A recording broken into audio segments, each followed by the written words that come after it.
¿Qué onda, tropas? Bienvenidos, espero que se encuentren excelente el día de hoy. En esta ocasión tenemos el honor de tener con nosotros a Luis, que es un elemento con una trayectoria impresionante. Ahorita ustedes van a ir viendo poco a poco, pero les voy a dar un pequeño de intro.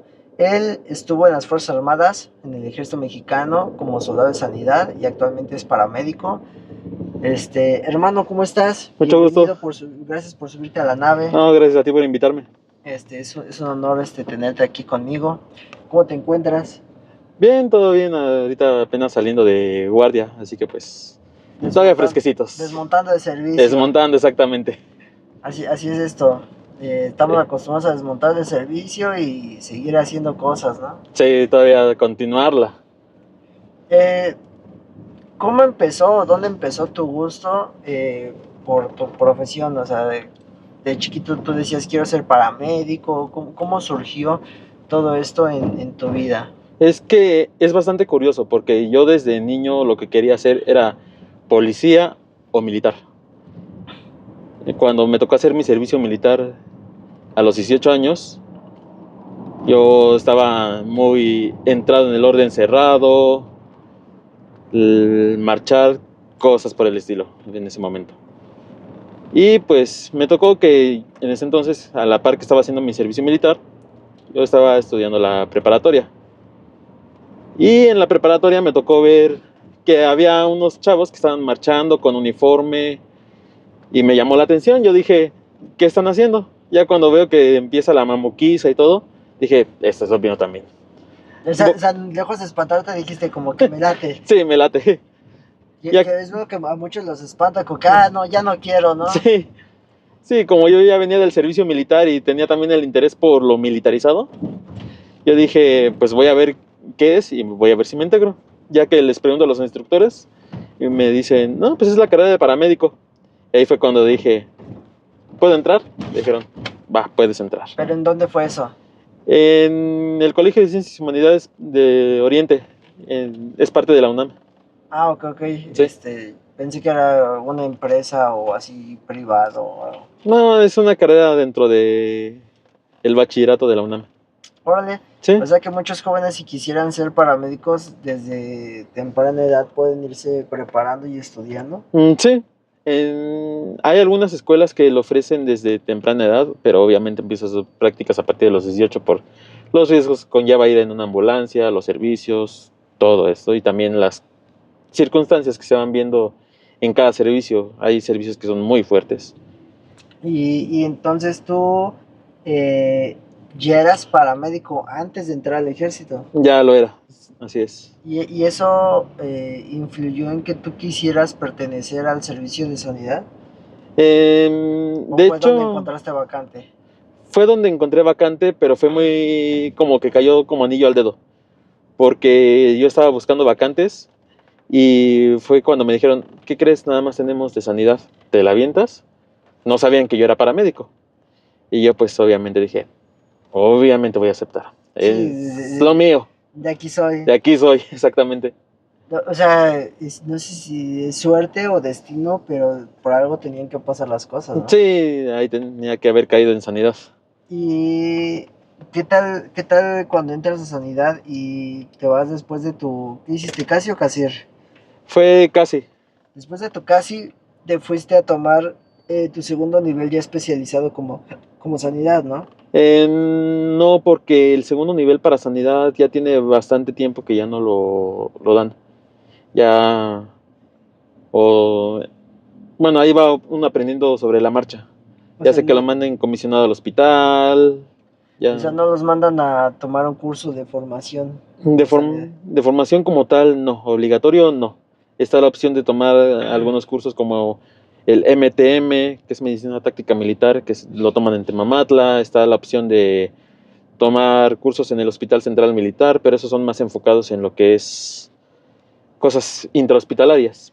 Te digo porque, por ejemplo, son a lo mejor épocas diferentes. Ya a veces son como los viejitos, ¿no? En mis tiempos, por ejemplo, los que éramos de infantería, al terminar el básico, pues nos aventábamos el segundo nivel en infantería, ¿no? Especializado en tu arma. Los policías militares a su hueso, ¿no? A hacer su curso básico de policía militar. Los chutes, asaltar y así cada quien a lo suyo, ¿no? Yo tuve una antigüedad que él era odontólogo y él me dijo que él tenía que hacer o le iban a mandar a hacer su segundo nivel especializado en odontología y dije, órale, qué padre, ¿no? Y de ahí fui como que investigando y descubriendo que efectivamente a todos los mandan a tomar pues capacitación enfocada en su arma o servicio, ¿no? Independiente de los que ya traen estudio o conocimiento de la vida civil. Sí, porque luego se maneja de diferente manera en la vida civil que en la militar, incluso con los servicios. Por eso te preguntaba si a ustedes o a ti te tocó todavía eso de que te mandaran a hacer pues tu segundo nivel de adiestramiento en sanidad. A mí no me tocó, y de hecho de mis antigüedades que conozco, obviamente todos los de Arma y PM les tocaba. Los de servicios, creo que a los únicos que les tocó fueron a los tracas en su momento. A los tracas. A los tracas de mi antigüedad. Y pero bueno, vas aprendiendo sobre la marcha, aparte que pues ya traías conocimiento. ¿Y qué cursos llegaste a tomar dentro del medio? Dentro del medio tomé el Stop the Bleed o control de hemorragias en el Hospital Central Militar. Es un curso que también lo dan en el medio civil, pero en el medio civil la diferencia es que lo cobran. Y en el Hospital Central Militar yo lo tomé por parte de la Secretaría, por lo que no tuve que pagar nada. Son las ventajas, ¿no? Sí, son las ventajas. Que no importa el curso que tomes, no pagas nada, ¿no? Hasta va el bofe incluido. Sí, hasta va el bofe incluido. El segundo que tomé fue el de medicina táctica. No es el que se toma en Temamatla, este era otro que se toma en el Centro de Capacitación Especializado de la Sedena, que es donde antes se adiestraba el Cuerpo de Guardias Presidenciales. Ese fue el segundo escalón del 2022. Y al año siguiente, poco antes de causar baja, hice el curso de Tactical Combat Casualty Care, que es un curso de medicina táctica, pero más avanzado, en el cual ya incluye protocolos más específicos para el combate, uso de medicamentos ya más fuertes. ¿Qué duración tiene ese? Ese tuvo una duración de 1 semana. Y ese, pues, una de las ventajas fue que fue en conjunto con personal de la Fuerza Aérea de Estados Unidos que llegó hasta el CCE a ayudar a la capacitación, ya que ellos nos contaron su experiencia en Afganistán, los protocolos que ellos llevaban y cómo lo adaptaban a un campo de batalla bastante duro como lo es Medio Oriente, que sabemos que pues aquí tenemos situaciones armadas fuertes, pero Medio Oriente es un nivel mucho más alto que...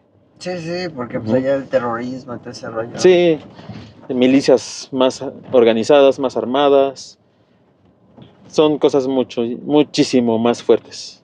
Y fue lo que nos ayudó a nosotros a tener un conocimiento más amplio, no solo centrado o cerrado en lo que vivimos aquí, sino en las posibilidades que puede haber en caso de que llegue a escalar a otro nivel o de que nosotros incluso adaptemos esos conocimientos para atender mejor a nuestros compañeros, porque como lo explicaba en otro video del comandante Rams, la medicina táctica se basa en ayudar a los compañeros combatientes y también autoatendernos a nosotros mismos en una situación de heridos en combate. Sí, porque a diferencia de, por ejemplo, un paramédico civil que no entra en combate, solamente llega a la emergencia, ¿no? Siendo soldado, pues a fuerzas en alguna situación de la vida tienen que entrar en enfrentamiento, una situación de emergencia y tienen que saber cómo reaccionar, pero salvaguardando su propia integridad. Exactamente. Una de las diferencias que tiene la medicina prehospitalaria, que es la de paramédico, y la medicina táctica, la de combate, es que en la medicina prehospitalaria nosotros no podemos entrar hasta que la zona no sea segura.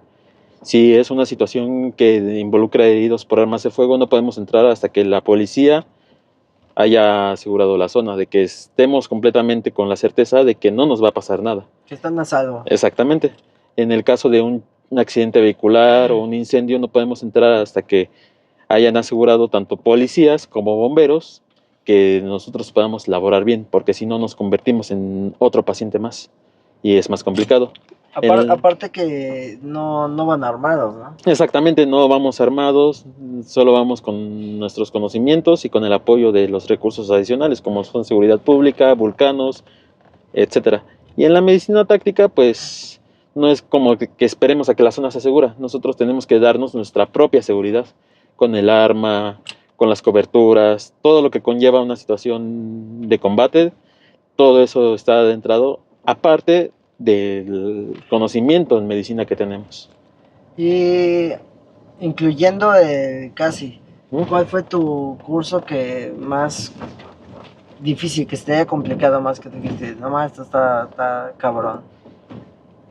En su momento fue el de medicina táctica porque apenas estaba empezando con lo que es el ambiente de medicina de combate. Yo estaba muy acostumbrado a lo que era lo prehospitalario, a atender pacientes en entorno seguro, hacer procedimientos, a lo mejor sí un poco complicados, pero no tanto como lo es poner, no sé, una mascarilla laringea, un, un vendaje israelí, que es un tipo de vendaje especial que normalmente en el entorno prehospitalario sí se llega a ver, pero muy raro, es más para la medicina táctica.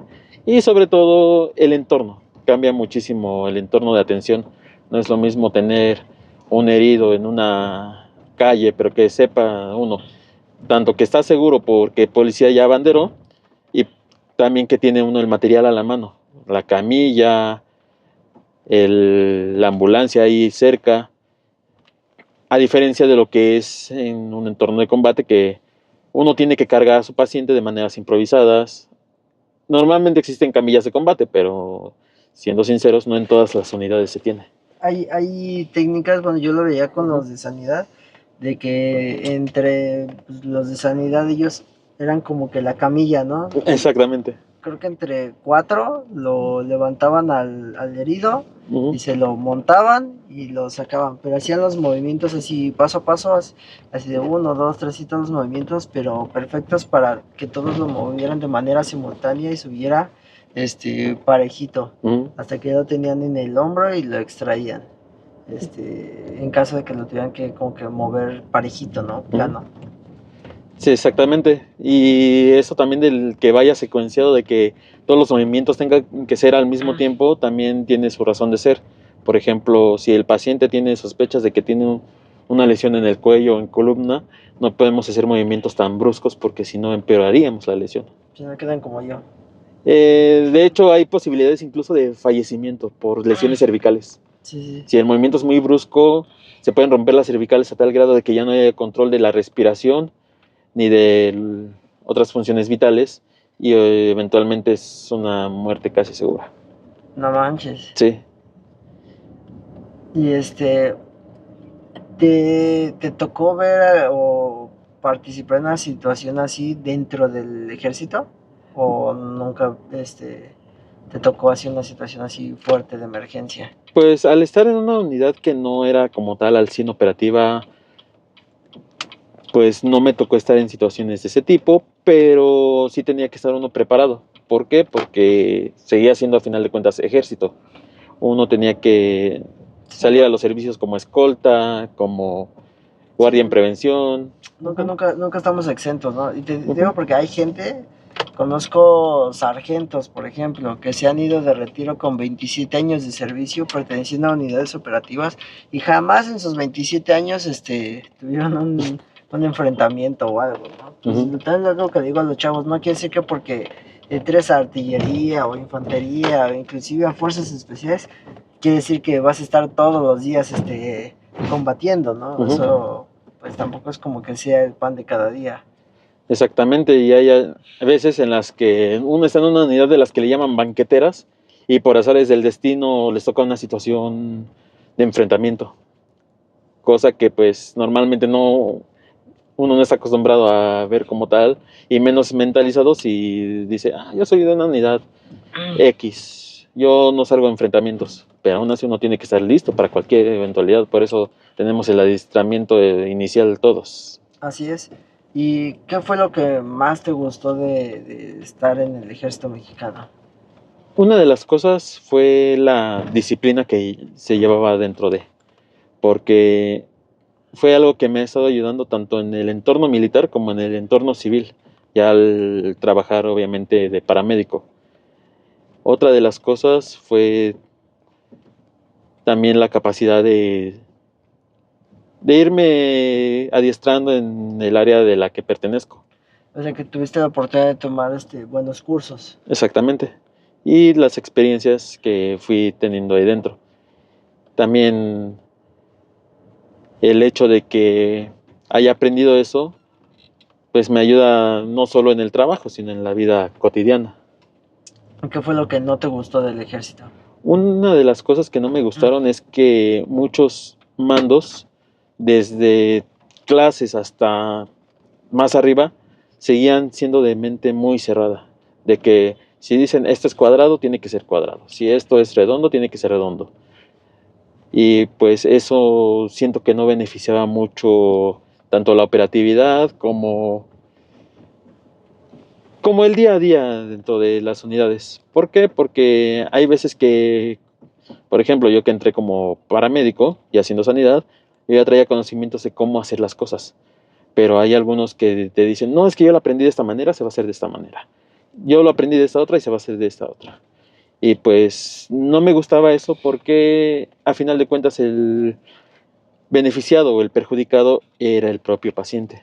Y él era el que más la sufría. No hay nada más difícil que lidiar con alguien con mente cerrada. Exactamente. Y cuando creen que lo saben todo.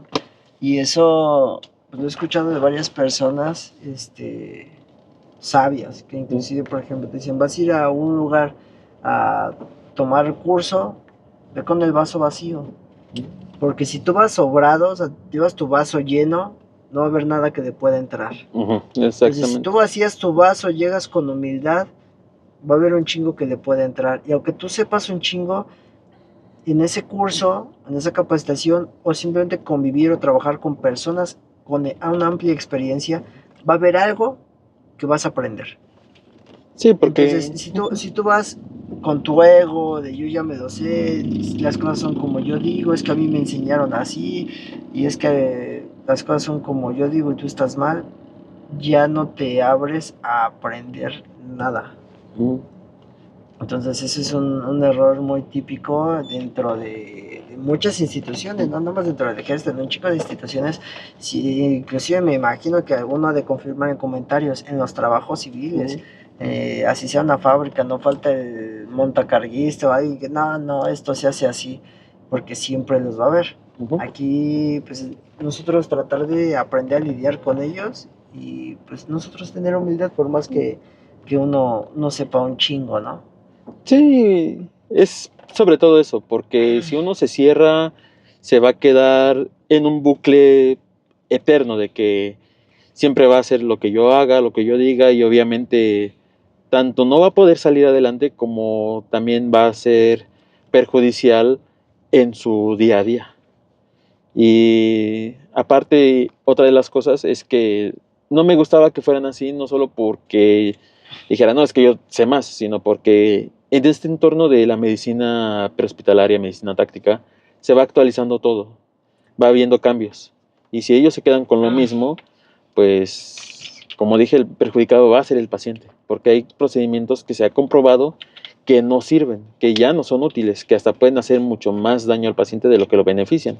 Y ellos pues se quedan con la idea de que aprendieron de esta manera. En los 90, ¿no? Exactamente. Y es un punto muy importante que inclusive lo ha dicho mi carnalito el Búcalo y Irak. Esos dos carnales se dedican a la capacitación, digo, es un rubro diferente al tuyo, es desde escoltas y de tiro, dan cursos de arma de fuego y todo ese rollo.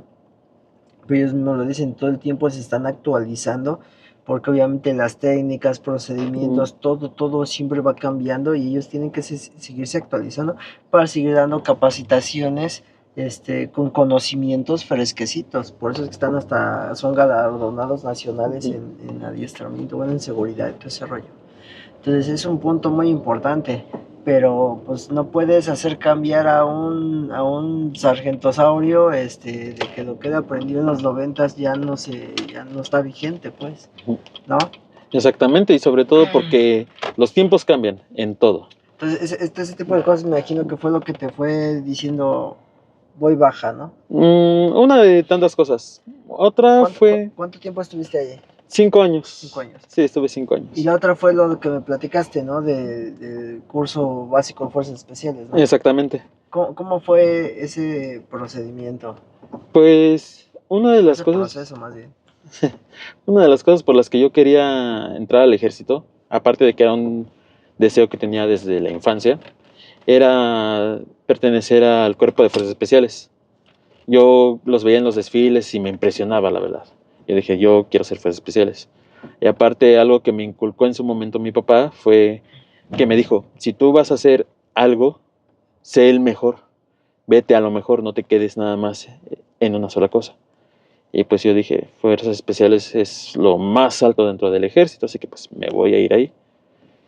Y desde que entré, ya estaba viendo la manera de irme a fuerzas especiales, estaba buscando convocatorias, viendo si ya estaba saliendo. ¿Qué tan difícil es que te den la oportunidad de hacer los exámenes de admisión? O sea, ¿qué tan difícil es llegar a ese punto? Pues es un poco complicado porque hay algunas unidades que no sueltan las convocatorias, que dicen, no, es que yo necesito mi gente, no voy a soltar las convocatorias porque se me va a ir personal que necesito tal vez para un despliegue, para una fajina, para un destacamento, cosas así. El mando siente que se va a quedar sin gente, por eso luego no lo sueltan. Y es por eso que muchas veces se saltan conductos para conseguirse esos cursos. Por ejemplo, yo sí me llegué a saltar muchas veces conductos para no solo para el curso de fuerzas especiales, sino para cursos que fui haciendo. El de medicina táctica, pues yo tuve que ir hasta la Dirección General de Sanidad para buscar el curso. En mis vacaciones incluso hice el de control de hemorragias, porque en mi unidad no me lo permitían, porque decían, no, es que no hay cursos. O sí hay cursos, pero nada más para el arma de la que es la unidad.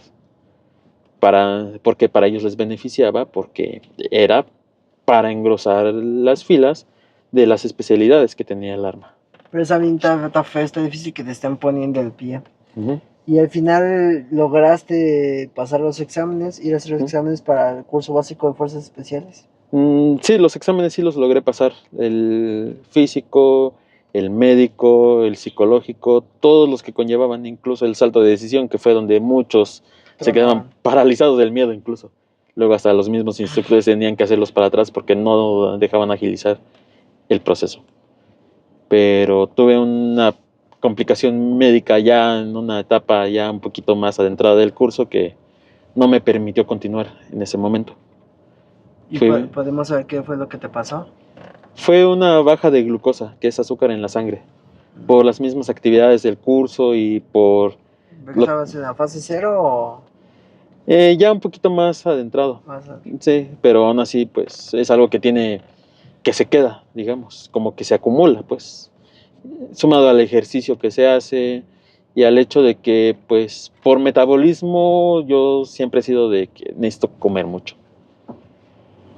Y si no, pues me empiezo a descompensar y pues fue algo que en ese momento no tenía en cuenta porque yo decía, yo quiero ser parte de las fuerzas especiales. Pero en cuestión de irte matando de hambre con anticipación nunca lo hiciste. Sí lo llegué a hacer, pero no, aún así no me resultó efectivo. Sí, porque real ahí lo que tienes que entrenarte en situaciones como la... Hay gente que casi no come, pero en situaciones como la tuya que eres de buen comer, tu capacitación también debe ser en ese aspecto, previo al curso, irte matando de hambre, ¿no? Sí, de hecho, yo lo empecé a hacer en enero, y desde noviembre estaba bajándole bastante a la comida, incluso en diciembre, la de las fiestas decembrinas, le limité bastante para acostumbrarme y aún así no fue tan efectivo que digamos. Te faltó matarte más de hambre. Más de hambre. Y pues fue durante ese proceso de que fui baja del curso, el primer desmayo que tuve por la descompensación, no lo esperaba yo. Yo no sabía que estaba mal hasta que me desmayé.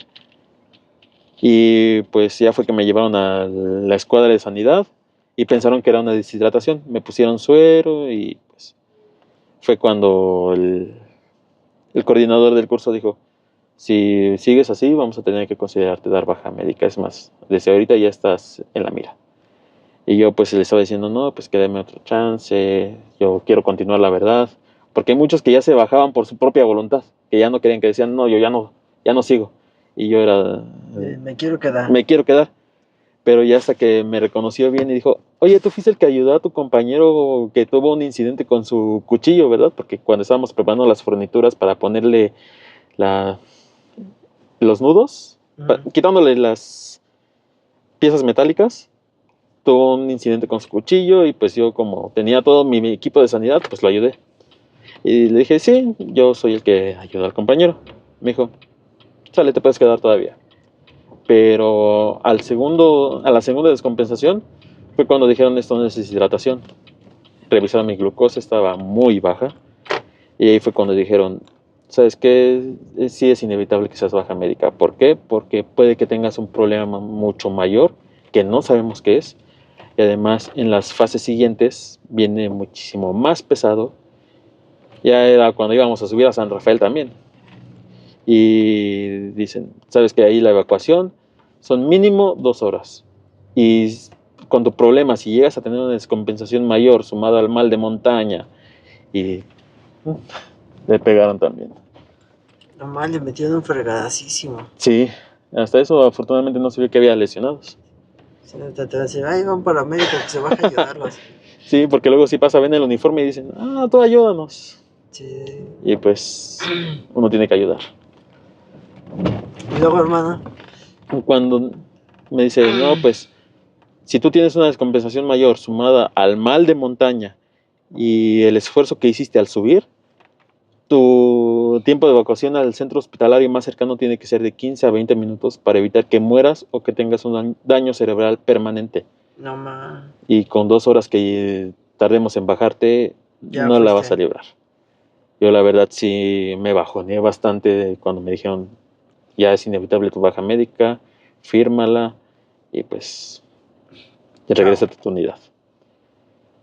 Después me volvieron a llamar del curso. Ya eso fue como por mayo. Yo dije, bueno, si se me está presentando la oportunidad, no la voy a desaprovechar.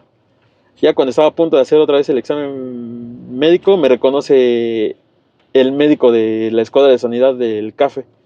Me dice, tú no puedes continuar con el curso, tú ya tienes historial, así que pues desde ahorita te voy a descartar.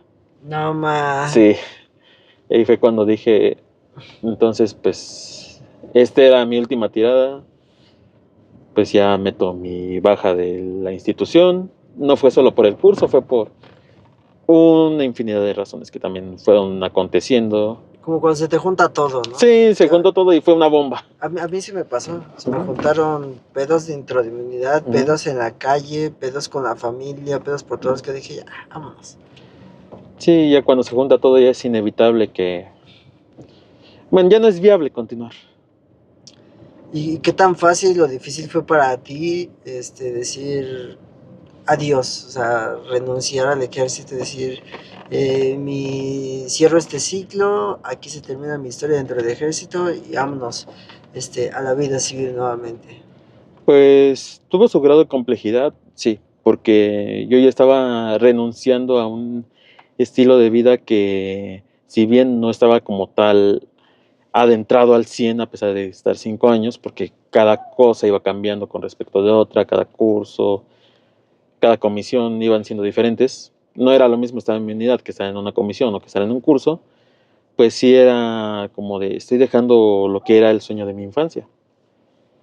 Pero pues también ya habías vivido 5 años de verde, entonces no es como que nunca hubieras logrado entrar, ¿no? Exactamente, es lo que dije, bueno, al menos ya puedo decir, entré al ejército. Y lo disfruté 5 años. 5 años exactamente. O sea, que no fue un año ni tus 3, o sea. Fueron los 5. Mínimo compensación se alcanza. Sí, mínimo. Y dije, bueno, hice cosas aquí dentro.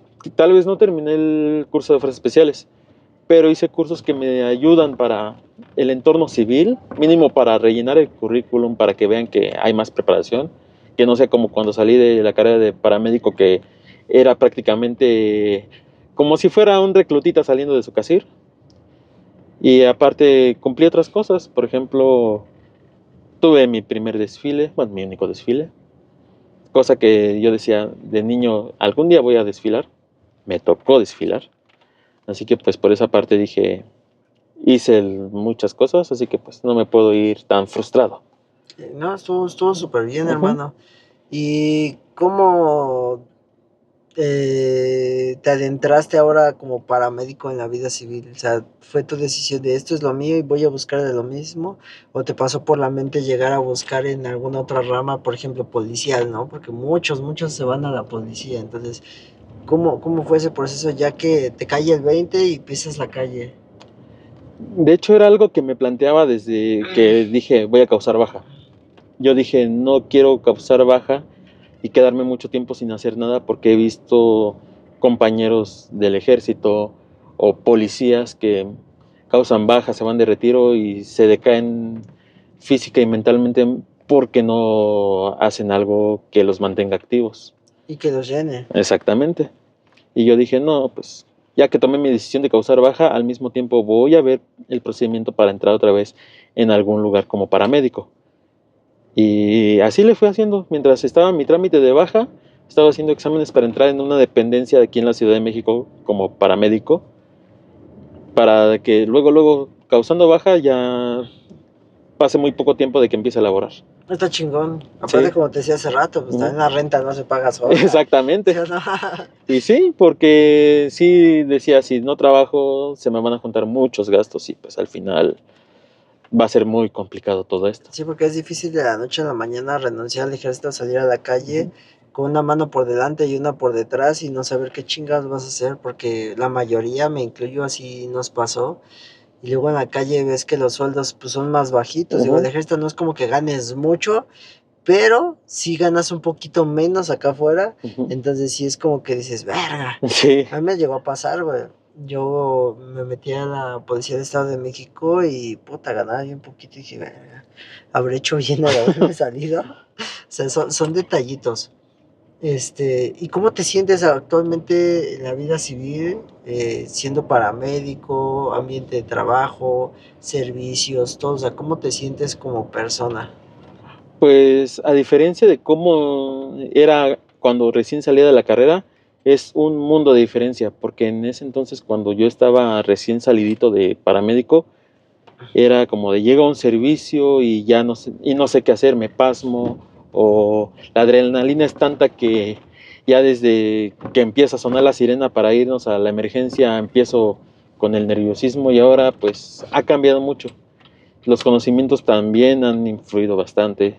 Antes no sabía qué hacer, ahora ya sé cómo meter mano, qué procedimientos hacer, qué procedimientos no hacer, cómo... ¿Te ha tocado atender a un herido así grave aquí en la vida civil? Sí, sobre todo cuando es aquí en Ciudad de México y área metropolitana, hay veces que es el pan de cada día ver lesionados muy fuertes o enfermos muy graves, porque sabemos que es una ciudad hiperpoblada y pues cada servicio es diferente, cada guardia es diferente, no siempre uno se va a encontrar con lo mismo. Hay veces que hasta uno se encuentra situaciones que dicen, ¿cómo es que todavía, cómo es que pasó esto? Se sorprende uno de tantas cosas que va viendo. ¿Nos podrías contar algún suceso cabrón que hayas vivido aquí en la Ciudad de México? El primero que tuve, que fue el más fuerte que he tenido incluso todavía, fue el temblor del 19 de septiembre. No tenía ni un año que había salido de la carrera de paramédico y me tocó llegar a ese desastre. Era una situación que era tensa, tanto por el hecho de ver tanta destrucción, tanto desastre, como por la situación de todos los heridos que había, todos los fallecidos que había. Bajo los escombros se podía encontrar cualquier cosa. Y aparte, la coordinación que hay veces que faltaba. Hay veces que no nos dábamos manos con tantos incidentes que había, no teníamos las herramientas necesarias para atender a un herido, para sacar a un herido del lugar, para evacuar a cierta cantidad de personas. O hay veces que era todo lo contrario, que había tantas personas, tantas manos que ya no sabíamos ni qué hacer con tantos recursos. En ese, bueno, yo ya estaba fuera del medio, inclusive a Ujú. mí tenía unos días de que me habían disparado Ujú. y estaba yo en el hospital. Fue una situación tan cabrona. Me tocó verlo, no, pues no como un equipo de rescate, sino como el rescatado, Ujú. pero sí, fue algo muy, muy cabrón, hermano, la verdad, estuvo muy fuerte, y yo veía que veían en la calle, enfermeros, enfermeras, paramédicos, y sin saber si eran o no, tú ayúdame, ayúdame, y tenían que estar ayudando, Ujú. cabrón, este, porque hubo casos de dentistas que andaban por ahí y les pedían el apoyo. Y oye, es que yo pues no sé nada de eso, ¿no? Yo soy dentista y aún así la gente pues le vale madre, traes Ujú. un uniforme quirúrgico y ayúdame, ¿no? Porque lo relacionan a que es del área de la salud. Ujú. Pero, y bueno, ¿y qué estabas haciendo tú y qué te tocó hacer o qué fue lo que tú viviste ese día? Y cuando fue ese suceso, yo estaba trabajando en una construcción como paramédico. Recién habíamos llegado de atender a un empleado de la construcción que se había caído y se había torcido el pie. Le dimos indicaciones, lo vendamos, le dijimos, es un esguince, vas a hacer esto, vas a ir a tu servicio médico y las recomendaciones de rol que le tenemos que dar. Le dijimos, no te podemos dar medicamento porque pues somos paramédicos, lo tienes que ver con tu médico, pues porque puede que haya un problema ahí escondido que lo estás enmascarando. Llegamos del servicio y es cuando se empieza a mover nuestra ambulancia. Yo dije, es el operador de la ambulancia que ya no está haciendo una broma. También la compañera que iba con nosotros le dice, ya cálmate, ya deja de estar moviendo. Y el operador va llegando del baño y dice, ¿que yo qué? Y es cuando todos los trabajadores empiezan a bajar, no, está temblando, está temblando. Ya que agarro mi casco, mi botiquín y empiezo a ver los edificios que estaban ahí, se empezaban a tambalear. Y nosotros nada más estábamos viendo en qué momento se caía el primer edificio porque pues se sentía muy fuerte, muy, muy intenso. Ya que pasó toda esa situación, pues tuvimos que salir de donde estábamos para irnos distribuyendo a varias zonas de desastre. Lo hacíamos de manera voluntaria porque no nos estaban pagando. O sea, eres voluntario. Uh-huh. En lo que fue el desastre sí fui voluntario, porque era una situación en la que lo que más se necesitaba era apoyo, y apoyo de personal que supiera de este tipo de situaciones. Pero no me llegué a imaginar que sería tan fuerte como lo que terminé viviendo. Digamos que por mucho tiempo después del sismo tenía pesadillas relacionadas a la situación. Había veces en las que me quedaba sin hacer nada y escuchaba otra vez los gritos, las sirenas. Por un tiempo la alerta sísmica me traumó. Sí, pero tú, ¿cómo reaccionaste? O sea, cuando viste que ya se empezó a mover todo así bien horrible, ¿cuál fue tu reacción? ¿Qué hiciste? ¿Les pidieron que hicieran algo? ¿Qué pasó en ese momento? O sea, ¿cómo lo viviste? En ese momento, como te comenté, yo nada más me quedaba viendo los edificios esperando que pasara lo peor. No, yo no tenía cabeza en ese momento para decir, voy a hacer esto, voy a hacer lo otro, sino, como te digo, apenas era un paramédico recién salidito. Yo pues estaba con un nudo en la garganta y no sabía si la iba a librar o en caso de librarla, a dónde ir, qué hacer. Ya poco a poco me fui haciendo la idea de que si tengo un paciente así, lo voy a sacar así, voy a hacerle esto, voy a hacerle lo otro. Ya cuando nos dieron salida del trabajo, pues ya fue cuando nos empezamos a mover a las zonas donde más se requería. Y fue cuando, con los equipos de rescate que ya estaban formalmente establecidos, ellos eran los que nos decían, ¿saben qué? Necesitan apoyo en el Repsamen, necesitan apoyo en Álvaro Obregón 286, necesitan apoyo en el multifamiliar de Tlalpan. Y era donde íbamos. Hay veces que tocaba nada más en la pura periferia de la zona de desastre, nada más atendiendo, ahí tomando signos de los que tenían crisis nerviosa, de los que tenían lesiones menores. Hay veces que tocaba lo más fuerte, que era la zona cero, que era llegar a donde estaban los derrumbes sacar a los pacientes, atenderlos y llevárnoslos. Me acuerdo que uno de los casos más sorprendentes que me tocó del temblor fue de una señora que estaba dentro de su auto y estaba completamente prensada el tablero contra ella. Pero arriba del tablero, bueno, arriba del auto como tal, había una losa como de 30 centímetros aplastando. Se hizo la extracción, todo, y Pero estaba viva. estaba viva. Y ya cuando determinan, no, todavía tiene signos vitales, que traemos la camilla, el equipo para inmovilizarla y que la sacamos. Y fue cuando se la llevaron al hospital. ¿Cómo abrieron el carro? ¿Cómo lo sacan ahí? Los bomberos ayudan, ¿no? Me imagino. Exactamente, los bomberos tienen un equipo especializado que se llaman quijadas de la vida. Ese equipo hidráulico que son pinzas enormes, que son ¿Quijadas de la vida? Quijadas de la vida, que son de hierro o acero y que funcionan con aceite. Bueno, las actuales ya son eléctricas, ya no se necesitan conectar a un motor. Lo que hacen es abrir el carro o cortarlo. Sí, son unas tijeras grandotas, ¿no? Sí, son unas tijeras enormes. Cuando se corta el vehículo es para retirar el techo, retirar las puertas, o también tiene la función de expansión, que es para separar el tablero del resto del carro, o para separar las bisagras de las puertas que se quedaron atoradas y que impiden el acceso a los pacientes. Y en ese caso, ¿cómo lo hicieron con la señora? Lo primero que se tuvo que hacer fue retirar la losa, pero en ese momento no sabían si tenía signos vitales o no. Nada más retiraron la losa y un paramédico de la Cruz Roja, a través de la ventana, valoró y fue cuando dijo, no, todavía tiene signos vitales. Entraron los equipos de rescate con el equipo especializado. En ese momento fueron los del equipo de rescate de la Policía Federal, cuando todavía existía, que también tenían equipo hidráulico, hicieron los cortes necesarios y ya fue cuando la lograron extraer para hacer el traslado a un hospital. ¿Y la señora sí sobrevivió? Es algo que sí llegué a desconocer porque pues en ese entonces tuvimos tantas víctimas que... Ustedes la sacaron de ahí, ya se la llevan al hospital y ya de ahí pues, ya les pierden el rastro, ¿no? Sí, les perdimos el rastro, sobre todo porque era una zona de desastre muy concurrida, así que pues no sabíamos a qué hospitales iban. ¿O cuántas personas se evacuaban por día o cómo estuvo el rollo? Llegamos a sacar entre 5 y 10 personas y bueno, eso con vida. Y en cuanto a personas sin vida, era una cantidad que iba variando. Hay veces que nada más una, dos, hay veces que hasta 10.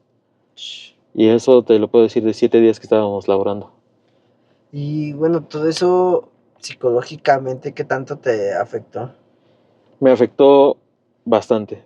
Como te comenté, Estabas bien chavo aparte, ¿no? Sí, apenas tenía 19 años. Sí, estabas bien chavo. Sí, en ese momento, pues, después de todo lo sucedido, yo tenía un trauma con la situación del sismo.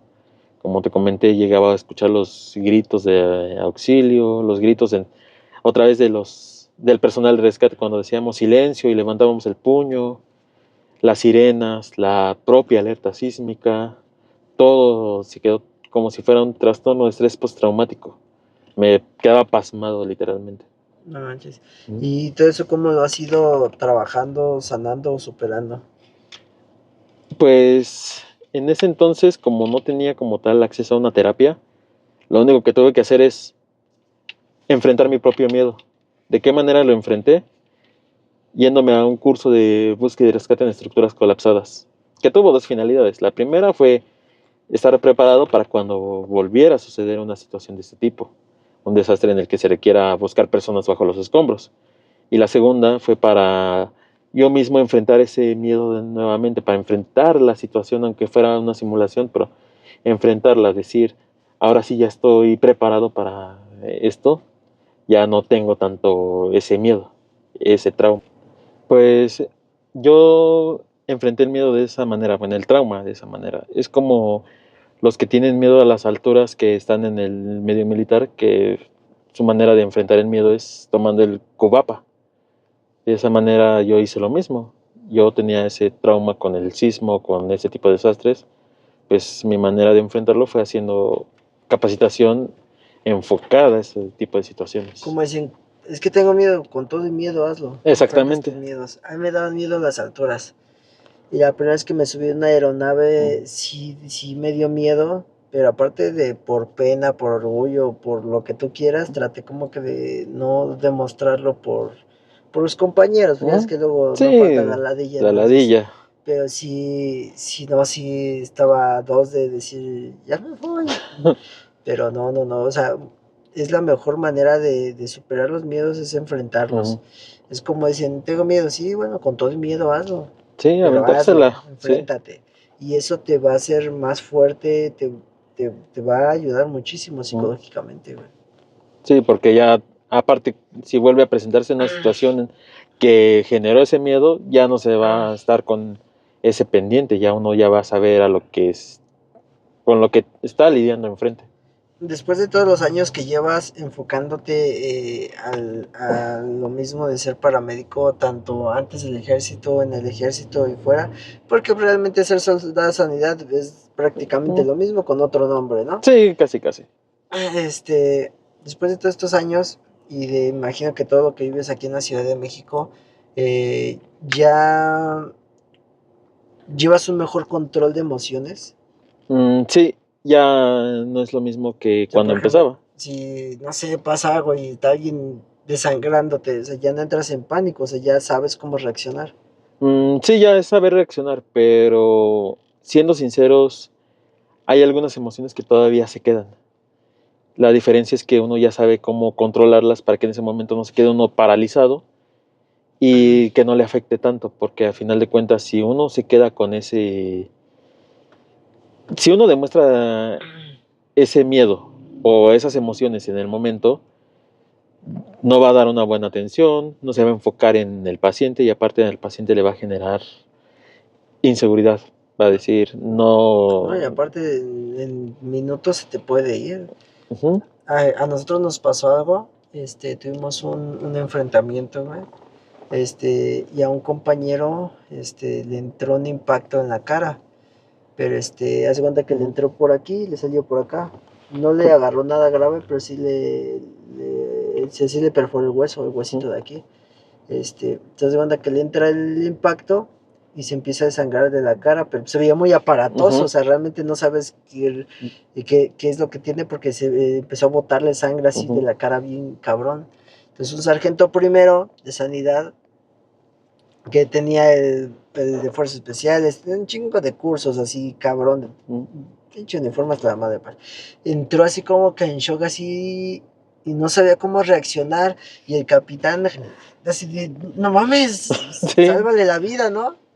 Y y hasta el capitán le metió un chingadazo para que como que reaccionara. Pues, o sea, yo sé que estábamos viendo una situación de que aquí se te está sangrando y acá se escuchan los madrazos. Y luego nos explotaron un pinche camión y se estaba incendiando y o sea, había un caos y ruido por todos lados. Y a lo mejor es complicado. Le llegaron dos soldiers, de sanidad, y esos güeyes en putiza, pum, pum, pum, le controlaron la hemorragia, le empezaron a atender y todo el rollo, y sin pedo. Y si salió. Ajá. Pero pues, los otros dos elementos todo el tiempo se la vivían desplegados, esto, lo otro y demás, güey.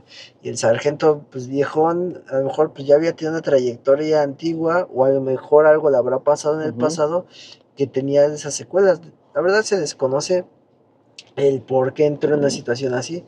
Pero yo he visto, yo vi sargento primero con chingo de cursos y bélico y la chingada y pasmado de qué hago Sin saber qué. por no controlar las emociones. Y aparte también es lo que también pasa luego en el medio de prehospitalario, como paramédico o también en el medio de rescate, de emergencias, con bomberos, con policías. Pueden tener infinidad de capacitaciones, infinidad de cursos, licenciaturas incluso, pero lo que realmente a uno lo prepara es la calle, la experiencia. No es lo mismo estar atendiendo emergencias, bueno, no como tal en emergencias, sino ser paramédico en un área donde no sale nada como eventos, traslados programados, situaciones así, o en protección civil o en bomberos, que nada más checar extintores, dar cursos, dar pláticas, etcétera, no es lo mismo a un paramédico que atiende emergencias reales, que atiende a personas atropelladas, golpeadas, heridas por arma blanca, por arma de fuego, con protección civil o bomberos que realmente atienden incendios, explosiones, fugas de gas, volcaduras, choques aparatosos. Como tú, ¿no? Que estás en una alcaldía conflictiva y que me imagino que seguido hay de todo, ¿no? Sí, seguido hay de todo. Y como comenté hace unos minutos, no todas las guardias son iguales. Igual uno puede estar preparado para muchas situaciones, puede estar preparado para cualquier cosa, pero no siempre está preparado del todo. Siempre es estar aprendiendo constantemente, siempre es estar no solo capacitándose, sino abrirse a nuevas experiencias. Porque no es lo mismo, digamos, una guardia en la que no salió nada o salieron servicios menores a una en la que de plano no se paran todo el día y en toda la noche. No todos los servicios se parecen. ¿Qué es un servicio menor? O sea, que un ejemplo, algo. Un servicio menor puede ser, por ejemplo, una crisis nerviosa, de que pasó algo y se me subió la presión, se me subió el azúcar. Obviamente no son cosas menores a largo plazo, porque son cosas que se tienen que ir con el médico y tratar, ¿no? Con el médico, darle seguimiento. Pero entonces, por ejemplo, si ese señor que va caminando le entra una crisis nerviosa y demás, ¿pueden llamar a ustedes para que lo chequen? ¿O cómo sí, se puede llamar. De hecho, ¿se marcan al 911? Sí, se puede marcar en caso de situaciones así. No digo que no, pero... O sea, alguien se desmaya en la calle, ¿no? Sí, son cosas que sí tenemos que valorar, que sí tenemos que atender. ¿Por qué? Porque en cuanto a situaciones de crisis nerviosas o situaciones por el estilo, nosotros tenemos capacitación en atención psicológica de primer contacto, que es apoyar al paciente para reducir esa situación. No es algo que pueda pasar así de que, ya déjalo pasar, no necesita atenderse. Sí necesita atenderse, pero son cosas que en el momento no ponen en riesgo la vida.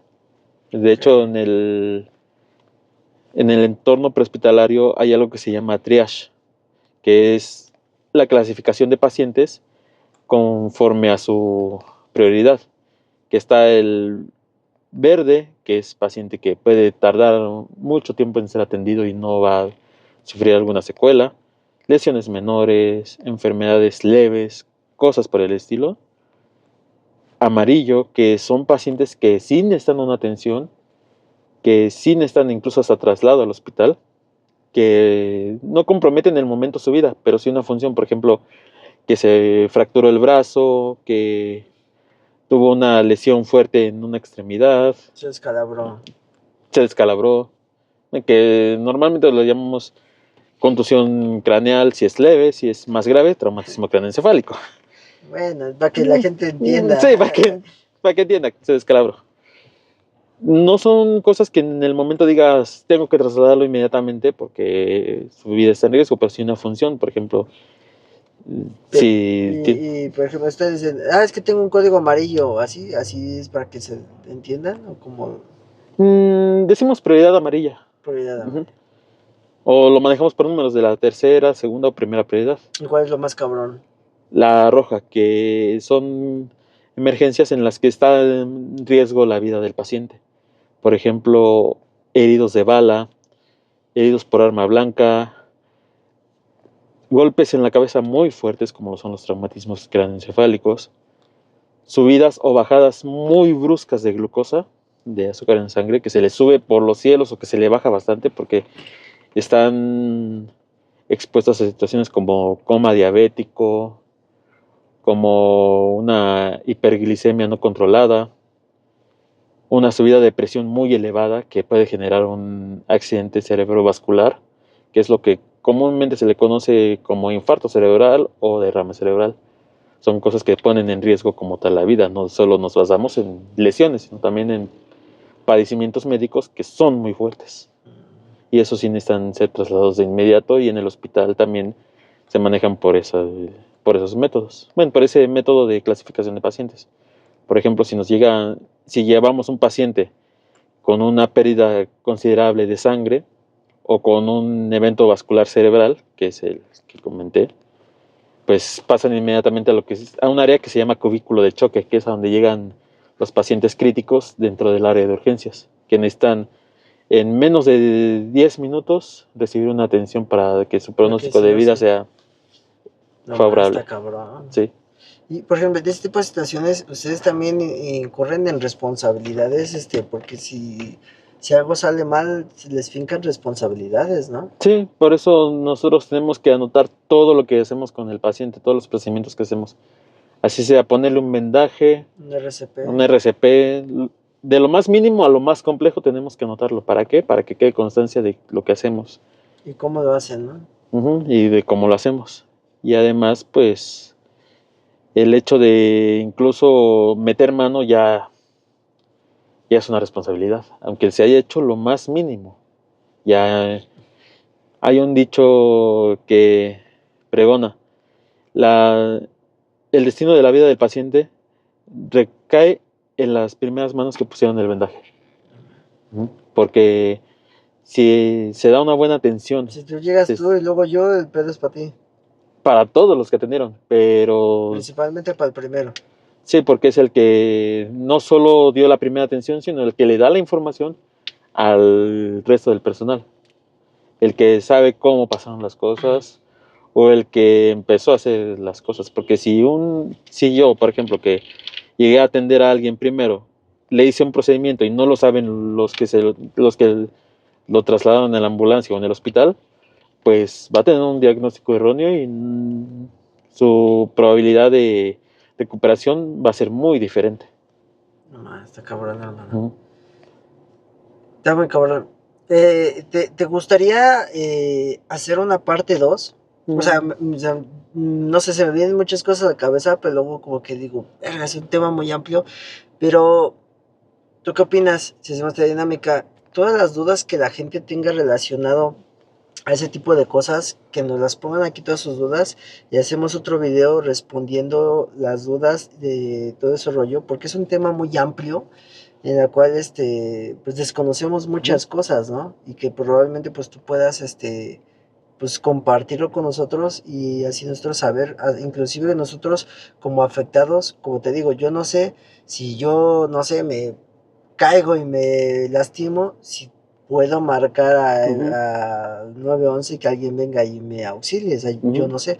Ya me pasó una vez, por andar jugando con una silla de ruedas, de una banqueta bien alta, me aventé, me fui para atrás, caí de espaldas y se me fue el aire. Caí en el suelo y quedé así, ya no podía respirar. Entonces llegaron los señores y como que me querían cargar, yo les dije que no, que me esperaran. Y porque me dio miedo que me sangolotearan cuando yo no podía respirar. Y ya cuando como que empecé a controlar un poquito mi respiración, ya los dejé que me ayudaran a incorporarme. Y me preguntaron que todo, yo, sí, todo bien. Entonces agarré y me fui, me subí a mi carro, me subieron a la silla de ruedas ellos al carro. Y se fueron. Y me quedé yo en el carro un rato así porque me sentía mal. Me quedé, como una hora en el carro sintiéndome mal. Y ya después que me sentí un poco mejor me fui. Y me dijeron, es que hubieras marcado a una ambulancia o algo, porque qué tal y te mueres ahí solito en el carro, ¿no? Del madrazo que te pusiste. Pero pues yo no sabía, ¿no? Entonces así como a lo mejor la gente desconoce si a dónde marcar, qué hacer, qué no hacer, igual podrías como que orientarnos más adelante. Sí, ves? sin ningún tipo de problema. Sí, me parece muy bien. Por ejemplo, ¿qué recomendación me hubieras dado a mí en esa situación en que me puse un chingadazo de ese tamaño? Pues una de las primeras recomendaciones es tratar de mantener el control de la respiración. O sea, hice bien. Exactamente.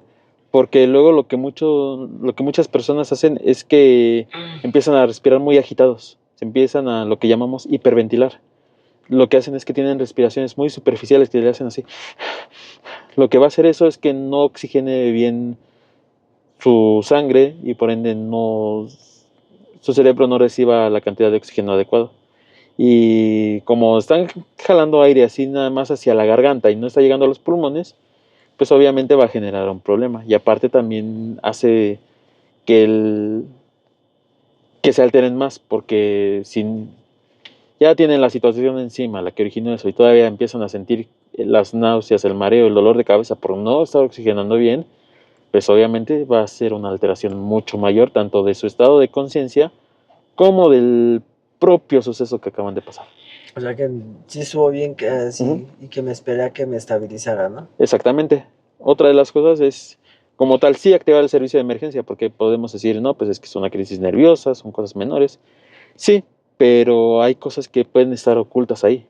Por ejemplo, si alguien se cae, hay veces que no, que puede decir, ah, me levanté, estoy bien, pero pues puede que haya tenido una fisura en algún hueso, puede que haya tenido un golpe en la cabeza que en el momento todavía no se manifiesta como tal, como un traumatismo, porque hay veces que por la adrenalina uno todavía siente que no le duele, y pues es enmascarar problemas. Ya mejor que llegue la unidad, que lo valore, y ya que se determine si sí o si no, pero bueno, si sí o si no requiere un traslado, o que le den recomendaciones, o que se le haga un tratamiento menor, pero que al final de cuentas se le haga un tratamiento, que se le tomen signos vitales para saber si está bien o no, pero saber, no quedarse con, Pongan atención y aprendan. no quedarse con la duda de estaré bien, no estaré bien, mejor cerciorarse, porque hay cosas que no sabemos qué grado de daño llegó a haber. Muy bien, hermano. Milis, pues muchas gracias por tu tiempo, por tu espacio, por tu conocimiento, por compartirnos un poquito de tu trayectoria. Y si la gente y tú lo quieren, nos podemos aventar una segunda parte. ¿Cómo ves? Por mí está muy bien. ¿Sí, hermano? Sí. Muchas gracias por todo. Para nada. No olviden suscribirse. Les bajan en la caja de descripción sus redes sociales. Ahí por si lo quieren seguir y saludarlo.